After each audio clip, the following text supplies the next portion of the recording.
Income tax.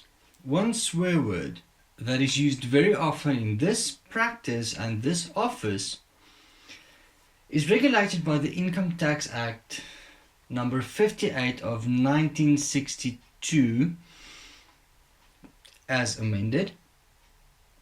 And this act is so big that just the front page and the index takes up about 25 pages, and then the rest, mostly just definitions, goes up to page 99.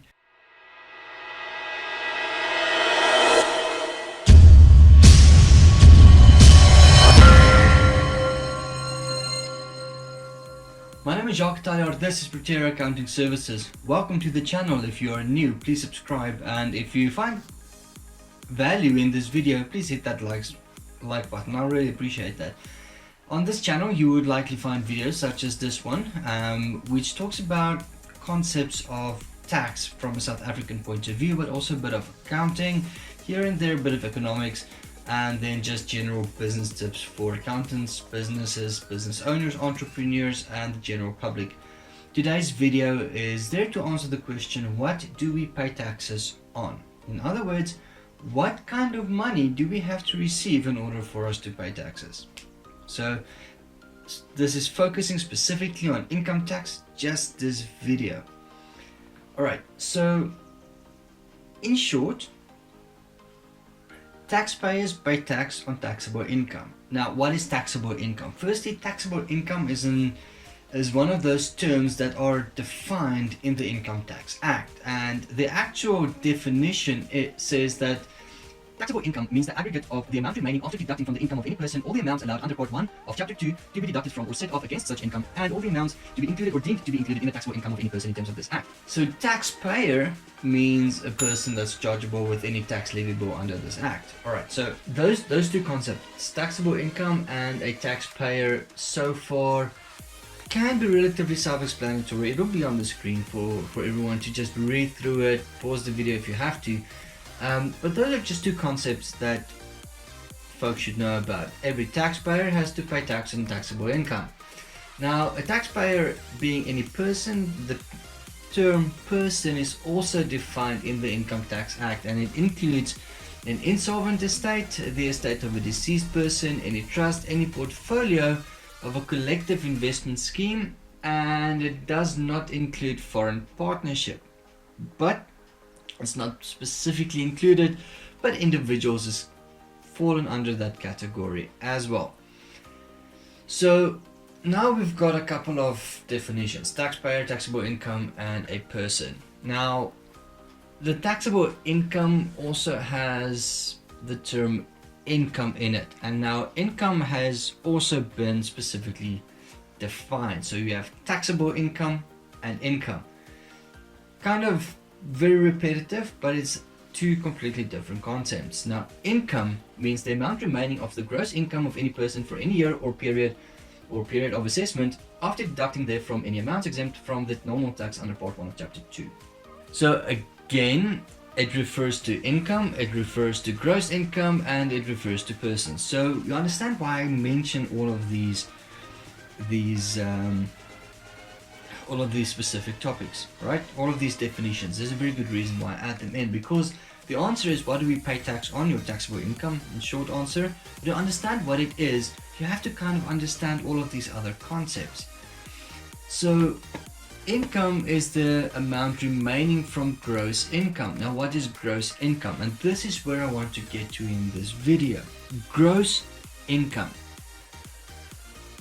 in relation to any year or period of assessment means, in the case of any resident, the total amount in cash or otherwise received by or accrued to or in favor of such resident, or in the case of a person other than a resident, in other words someone that is not a resident of the Republic, the total amount in cash or otherwise received by or accrued to or in favor of such person from the source within the Republic. In terms of a resident, it's pretty much all the money received by, deemed to have received, accrued to, or considered to be in favor of that individual throughout the tax period.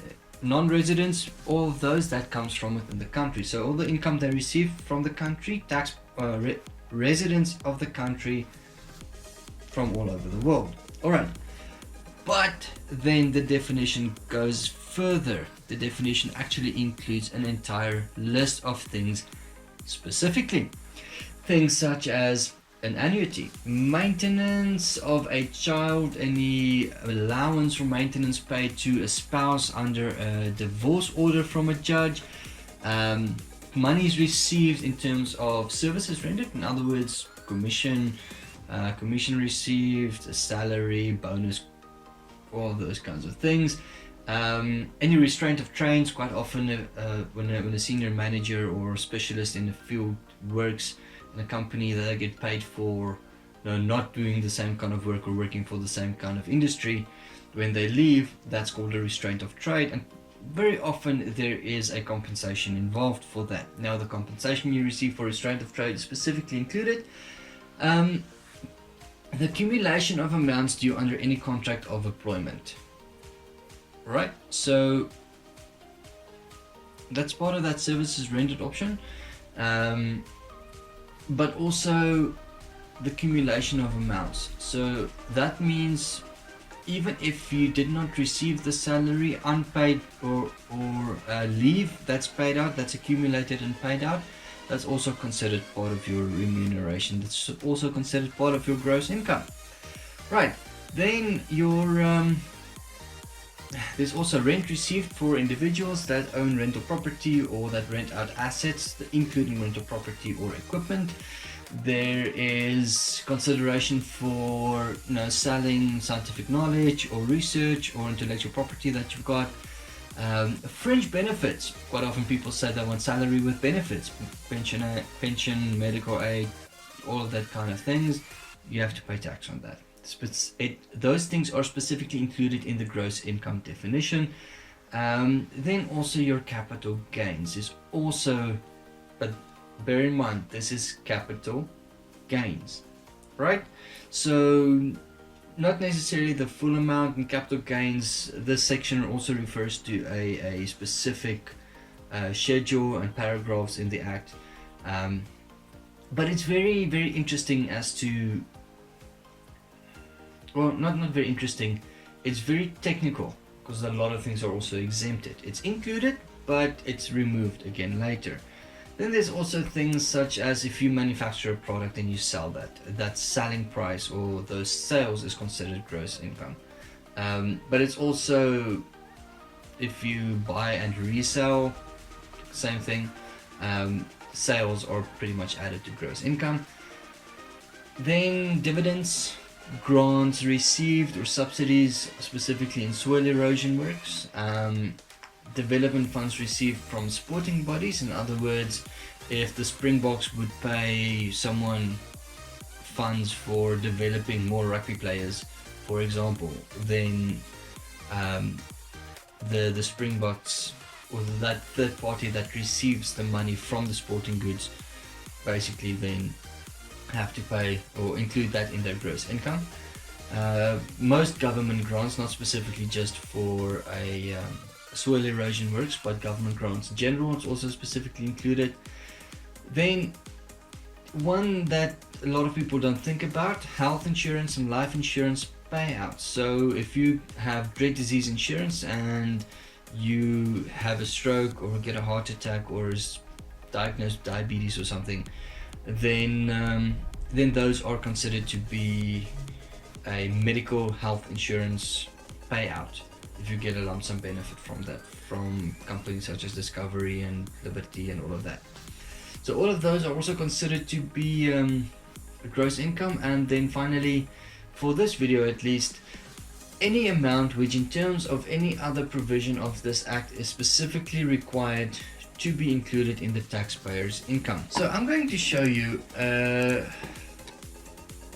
section of the Act. Now this section basically says what we have to pay on that. It's the section of the Act that levies the income tax. Now section 5, part 1, section 5 says, subject to the provisions of the 4th schedule, there shall be paid annually for the benefit of the National Revenue Fund an income tax in this Act referred to as the normal tax in respect of the taxable income received by or accrued to or in favour of, and then a couple of exemptions, and then any person other than a company during the year of assessment ending during the period of 12 months ending on the last day of February each year, and any person or any company during every financial year of such company. Alright, so that basically section 5.1 that says that we have to pay tax.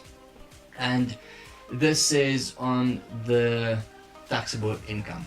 Alright, so I've mentioned gross income, I've mentioned income, I've mentioned the specific tax levy in this video. So this video is basically just to answer the question, what are we paying tax on? I believe that is answered.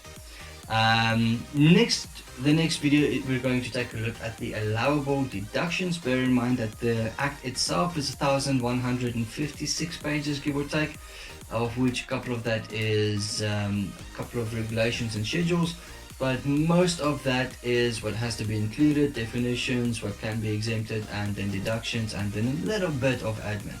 Most of the admin in the act is actually regulated by a separate act itself, the Tax Administration Act. So bear in mind, next week I'm going to look at the most common deductions that we find in a situation for a normal taxpayer. My name is Jacques Taljaard, this is Practitioner Accounting Services, and I hope you have a great weekend.